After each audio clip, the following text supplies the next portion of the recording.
Episode 4। अभी तक आप सभी ने कहानी के पिछले भाग में देखा है कि किस तरह से जब रूही अपने दादी के घर पहुंची तो पूजा को भी अपने साथ जबरदस्ती अपने दादी से मिलवाने ले गई।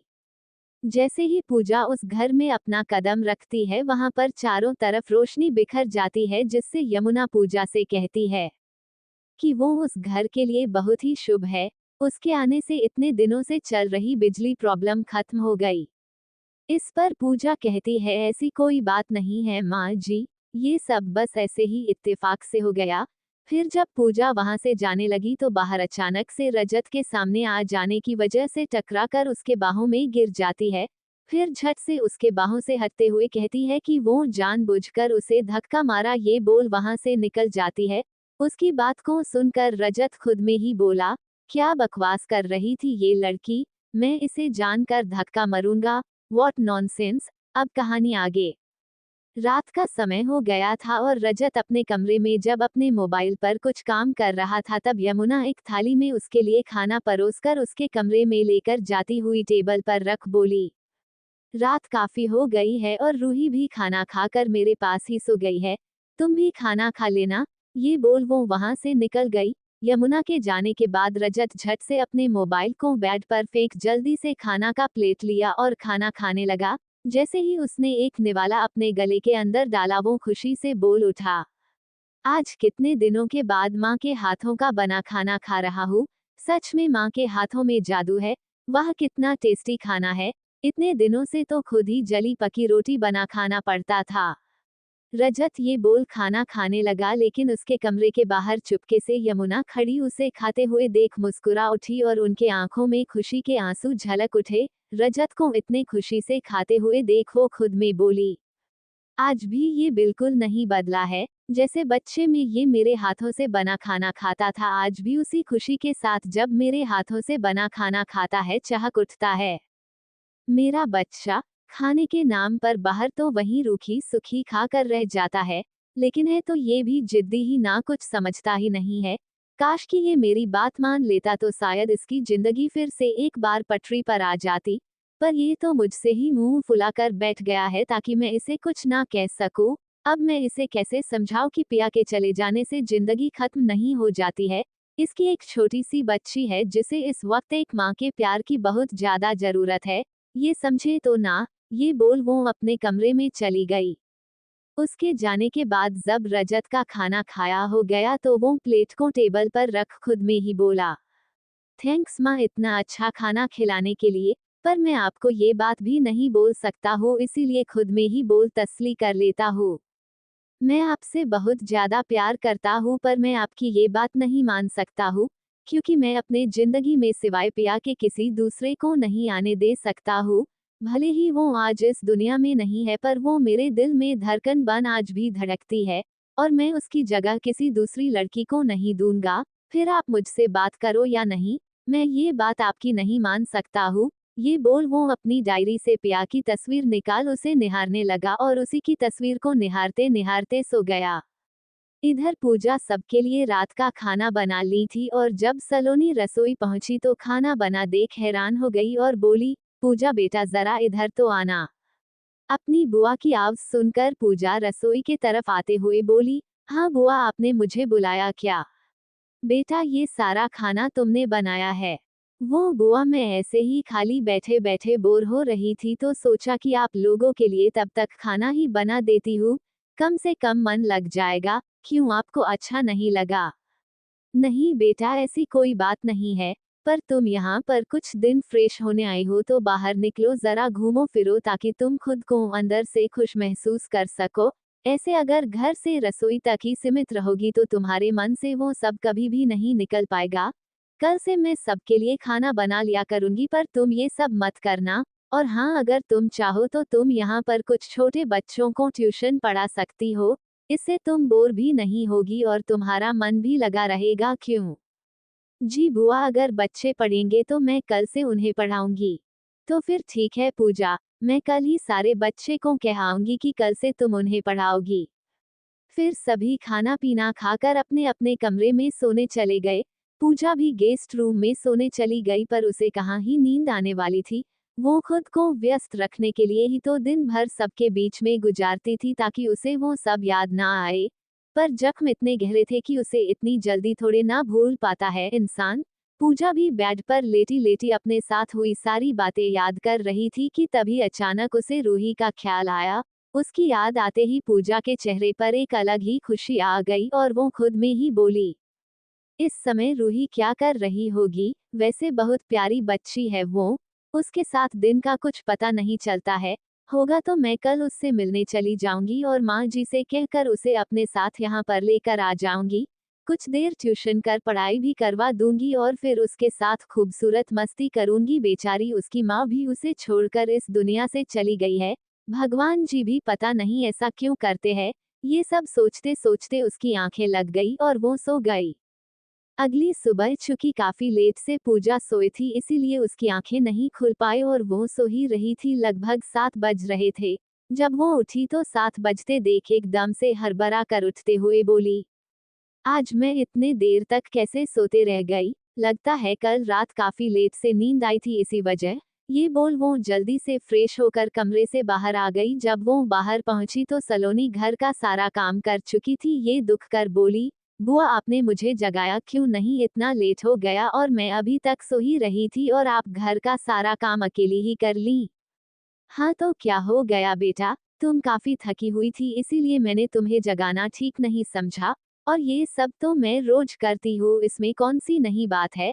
अब जाओ जाकर जल्दी से नहा लो फिर नाश्ता कर लेना। और हाँ मैंने अपने आसपास के 7 बच्चों को शाम में आने को बोल दिया है। पूजा सलोनी से मिल रहे इतना ज्यादा प्यार की वजह से वो बहुत खुश थी।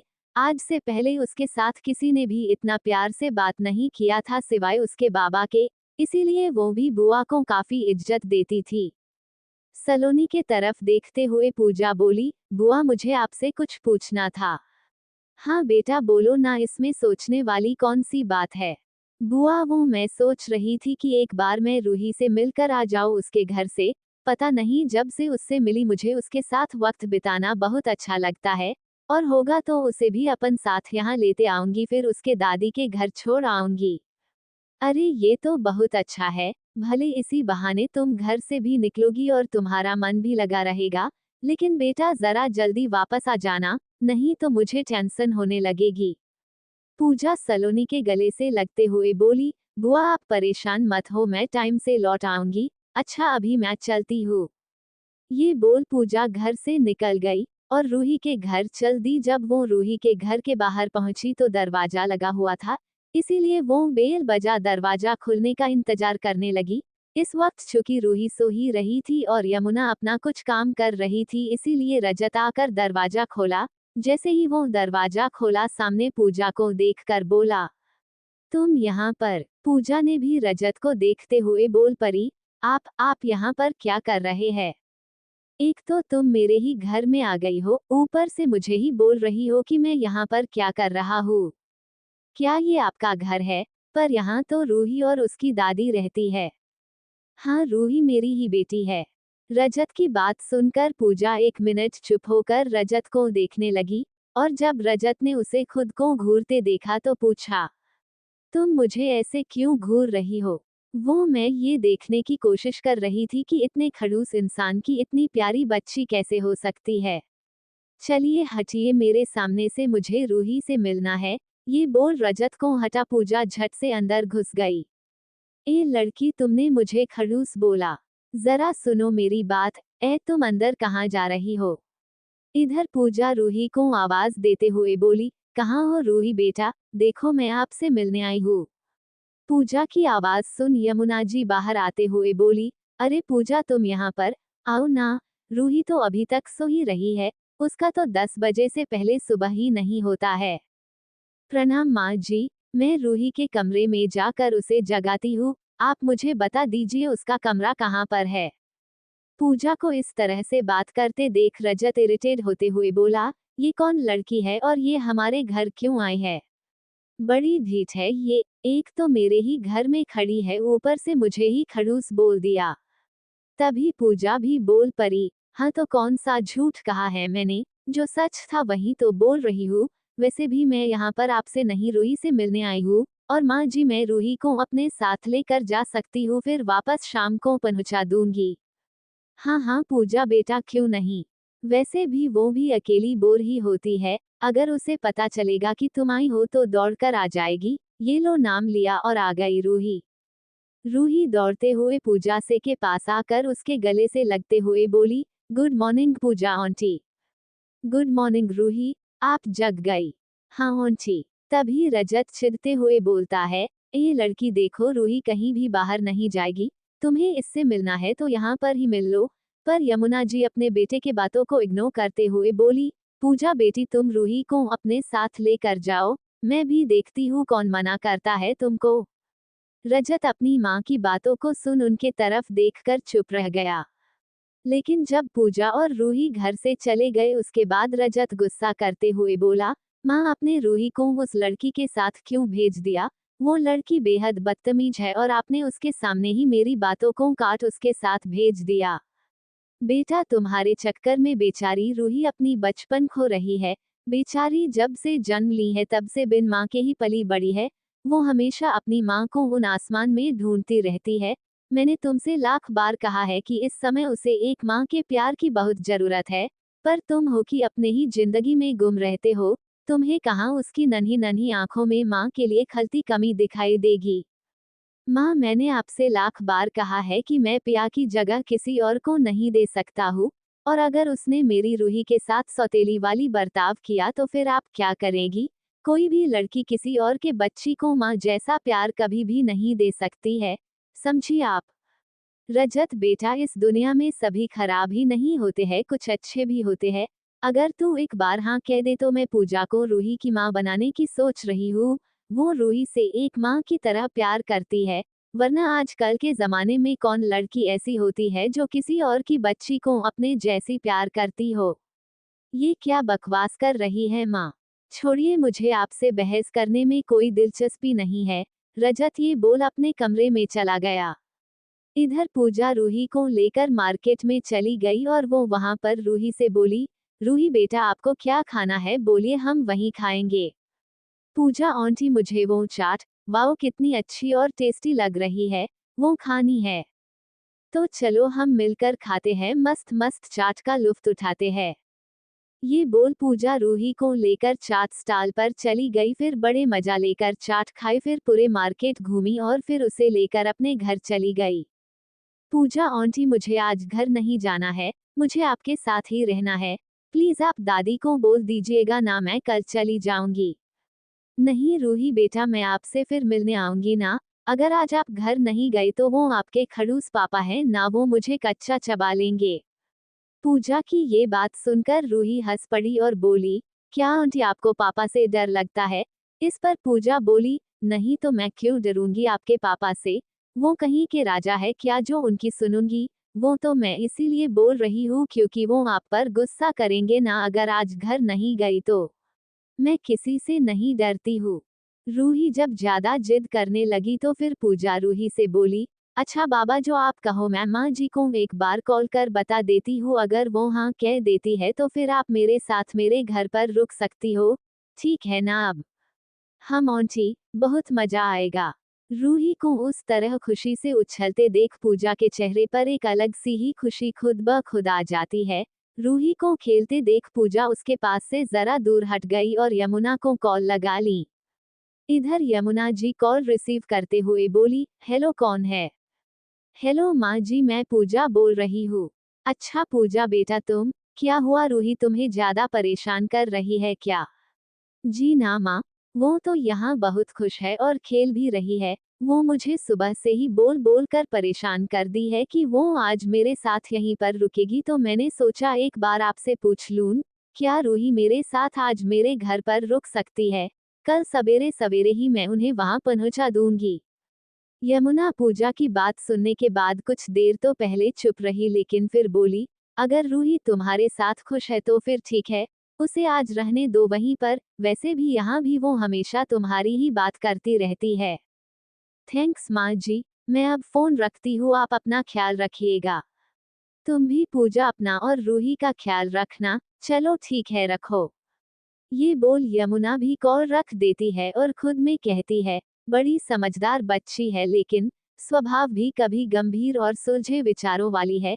काश ये रूही की माँ बन जाती। भगवान कुछ ऐसा चमत्कार कर दीजिए जिससे मेरे बेटा उस लड़की से शादी कर ले, इससे उसकी जिंदगी संवर जाएगी और रूही को एक प्यार करने वाली माँ मिल जाएगी। अभी यमुना ये सब खुद में बोल ही रही थी कि तभी रजत अपने कमरे से बाहर आते हुए बोला, माँ शाम होने वाली है, अब तक रूही नहीं आई है, कब तक वो रूही को वो पहुंचाएगी। बोलकर तो गई थी कि शाम तक पहुंचा देगी, क्या उसे समय का ख्याल नहीं है? डिस्टिंक्ट टाइम का कोई वैल्यू ही नहीं है उसे, सिर्फ बातें बड़ी बड़ी करवा लो उससे। अरे रजत, तू पहले मेरी बात यूं सुन, क्यों उस बच्ची को इतना कुछ बोले जा रहा है? वो समय का वैल्यू करना और लोगों का भी आदर करना बहुत अच्छे से जानती है। अभी अभी उसी का फोन आया था मुझे।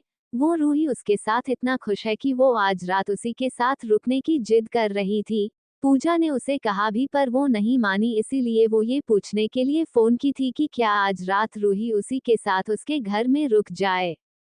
तो आपने उससे क्या कहा माँ? रजत एकदम गंभीर आवाज में बोला। मैं और क्या कहती रजत, जब रूही इतनी खुश है वहां पर तो मैंने भी हाँ कह दिया, वो कल आएगी। रजत एकदम गुस्सा हो गया और यमुना पर भड़कते हुए बोला, क्या आपने उस लड़की को मेरी बेटी को रखने के लिए बोल दिया? वो लड़की जिसे ना तो आप और ना ही मैं जानता हूँ वो मेरी बेटी को अपने पास रखेगी? आप भी ना माँ कभी कभी हद ही कर देती है। आप मुझे जल्दी से उस लड़की के घर का एड्रेस बताइए, मैं अभी जाकर रूही को लेकर आऊंगा। मैं उसके साथ अपनी बच्ची को नहीं छोड़ सकता हूँ। यमुना रजत को इससे पहले इतने गुस्से में कभी नहीं देखी थी, इसीलिए थोड़ा उससे डर गई, लेकिन फिर भी धीरे से ही बोली, बेटा रूही पूजा के साथ बिल्कुल सुरक्षित है, वो उसका हमसे ज्यादा ध्यान रखती है। तुम बेकार में परेशान हो रहे हो, वो कल आ जाएगी। प्लीज माँ, इस वक्त आप मुझे कुछ समझाने की कोशिश मत कीजिएगा, वरना मेरे मुंह से कुछ उल्टा सीधा निकल जाएगा। और हाँ, रही बात मेरी बच्ची की, तो मैं उसे किसी भी कीमत पर उस लड़की के हवाले तो नहीं छोड़ सकता हूँ, इसीलिए मैं जा रहा हूँ रूही को लाने।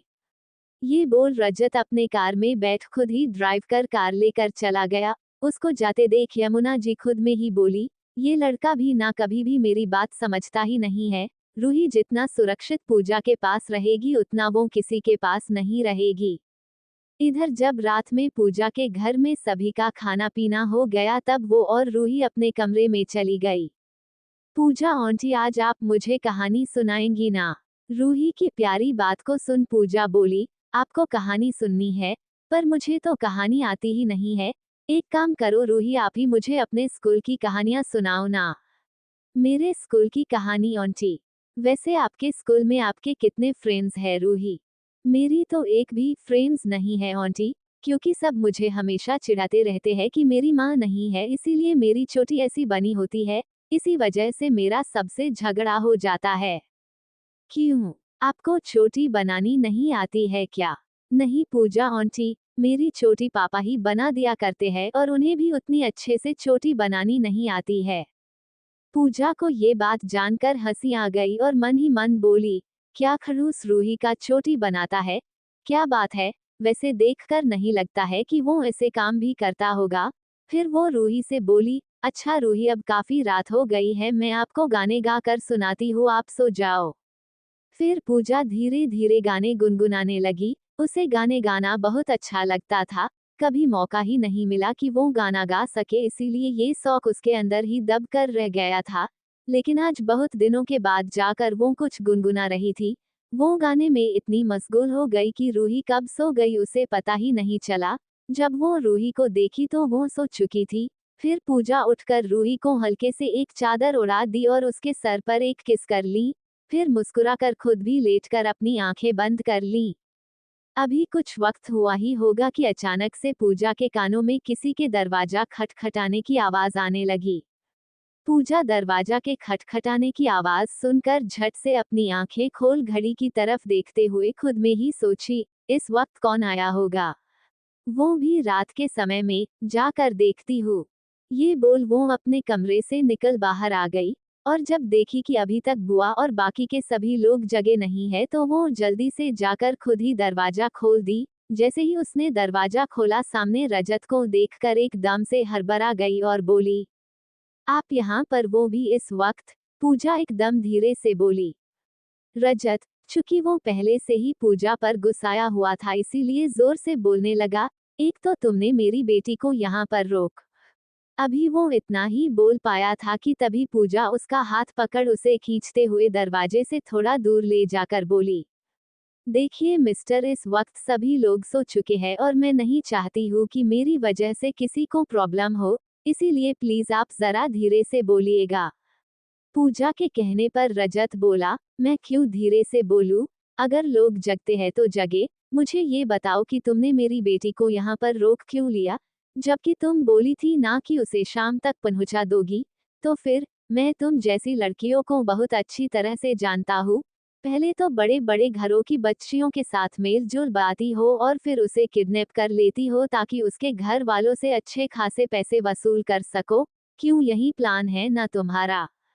पर एक बात समझ लो लड़की, अगर मेरी रूही को जरा सी भी आंच आई ना तो फिर मैं तुम्हें कहीं का भी नहीं छोड़ूंगा। पूजा इतने देर से रजत की बकवास सुनने के बाद धीरे से बोली, हो गया आपका, या और कोई इल्जाम लगाना बाकी रह गया है तो वो भी बोल ही दीजिए। मैं आपसे एक बात कहूँ, मुझे आपकी कोई भी बातों का बिल्कुल भी बुरा नहीं लगा। जानते हैं क्यों? वो इसलिए क्योंकि आप तो इतने बदनसीब है कि आपकी खुद की बेटी आपसे डरती है। वो आपसे अपने मन की फीलिंग्स तक शेयर नहीं कर पाती है।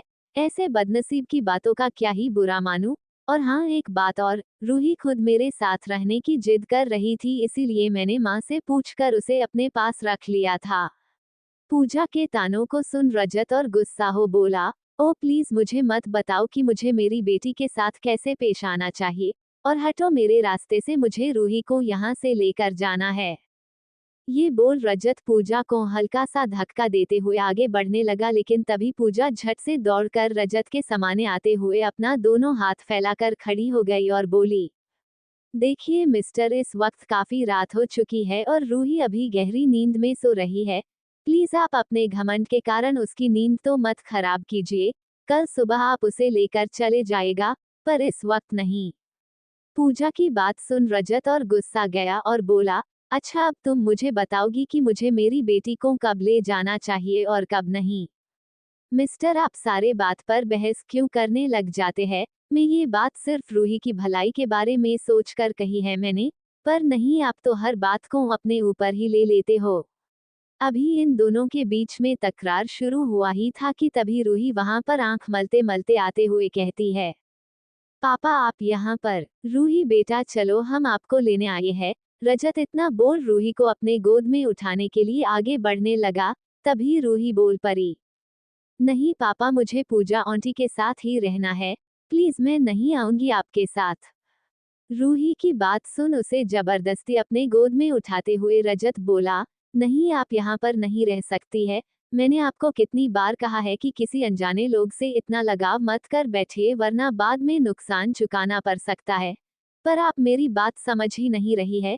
रजत ये बोल रूही को लेकर जाने लगा, लेकिन रूही रोने लगी। बस रोते रोते वो एक बात ही बोले जा रही थी, नहीं पापा, मुझे आंटी के साथ ही रहना है, मुझे आपके साथ नहीं जाना है। प्लीज पापा। रूही को उस तरह रोते देखकर पूजा को बहुत बुरा लग रहा था, इसीलिए वो रजत के पीछे पीछे भागते हुए बोले जा रही थी, प्लीज मिस्टर रजत, आप रूही के साथ ऐसे बिहेव नहीं कर सकते हैं। वो रो रही है और आप उसे जबरदस्ती उठाकर ऐसे कैसे ले जा सकते हैं? जब वो आपके साथ नहीं जाना चाहती है तो फिर आप उसके साथ जबरदस्ती क्यों किए जा रहे हैं? मैं बोल रही हूँ ना कि मैं कल रूही को खुद आपके यहाँ भेज दूंगी। रजत पूजा की इतनी बातों से पक चुका था, इसीलिए एकाएक जोर से झल्लाते हुए बोला, खबरदार, जो अब तुमने मुझे कुछ कहा तो मेरे सब्र का इम्तिहान मत लो। अगर मेरा दिमाग खराब हो गया ना तो फिर सोच लो मैं तुम्हें छोड़ूंगा नहीं। इसीलिए अच्छा यही होगा कि तुम मुझसे और मेरी बेटी से दूर रहा करो, समझी? नहीं पापा, प्लीज मुझे पूजा आंटी के पास ही रहना है। मुझे नहीं जाना है आपके साथ, छोड़िए मुझे। देखो रूही, अब अगर आपने मुझे और परेशान किया तो मेरा हाथ उठ जाएगा, इसीलिए चुपचाप चलिए मेरे साथ। ये बोल रजत रूही को कार में जबरदस्ती बिठाया और खुद भी ड्राइविंग सीट पर बैठकर गाड़ी ड्राइव कर पूजा के घर से निकल गया। पूजा उन्हें बस रोकती ही रह गई, रूही को उस तरह से रोते देख पूजा का अंतर मन को बहुत चोट पहुंची थी। उसे बार बार रूही की ही याद सताए जा रही थी। उस तरह रूही के साथ रजत का व्यवहार देख पूजा हैरान थी कि कोई पिता अपनी बेटी के साथ, वो भी जब बच्ची इतनी प्यारी हो, उसके साथ इस तरह का बर्ताव कैसे कर सकता है। क्या उसे अपनी बेटी के आंसू देखकर जरा सी भी दर्द नहीं होता है। वहीं अकेली खड़ी खड़ी पूजस बस सोचे जा रही थी और उसके आंखें भी नम हो गई थी। पर जब रजत की कार उसके नजरों से ओझल हो गई तब वो मायूस सा चेहरा लेकर अपने कमरे में आ गई और बेड पर जाके लेट गई। तो दोस्तों, आज के इस एपिसोड में बस यहीं तक। आगे की कहानी को हम अगले एपिसोड में सुनेंगे।